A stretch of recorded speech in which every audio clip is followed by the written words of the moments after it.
இன்னைக்கு செவ்வாய்க்கிழமைனாலே முருகருக்கு ரொம்ப இஷ்டமான நாள் சொல்லிட்டு வெற்றிலை தீபம் போட்டிருக்கேன். 6 வெற்றிலையை வச்சு அதில் சந்தன குங்குமம் வச்சுட்டு தீபம் வந்து நெய் தீபம் போட்டு சிவப்பு கலர் திரியால் விளக்கேற்றினா ரொம்ப நல்லதுன்னு சொல்லுவாங்க. அதனால் நானும் இந்த வாரத்துலேருந்து ஃபாலோ பண்ணலாம்னு சொல்லிட்டு தீபம் ஏற்றி சாமி கும்பிட்டாச்சு நல்லபடியாக. மதிய லஞ்சுக்கு காராமணி பொரியல் பண்ணலாம்னு சொல்லிட்டு காராமணியெல்லாம் எடுத்து கழுவிட்டு இருக்கும்போது உள்ள 3 கோவக்காய் இருந்தது. சரி, அதையும் போட்டு ஒன்றா கட் பண்ணி போட்டு பொரியல் பண்ணலாம்னு சொல்லிட்டு சேர்த்து பொரியல் பண்ணிட்டேன். சாம்பார் ஒரு பக்கம் ரெடி பண்ணியாச்சு. நாங்கள் எப்போதுமே வெள்ளி கண்டிப்பாக சாம்பார் வைப்போம்.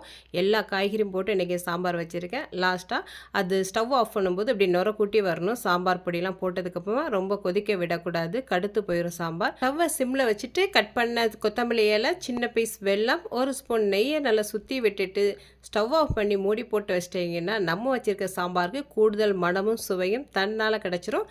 அவ்வளோதாங்க இன்றைக்கி நம்ம வீட்டு சாப்பாடு. இந்த வீடியோ பிடிச்சிருந்தா லைக் பண்ணி சப்ஸ்கிரைப் பண்ணுங்கள். பாய்.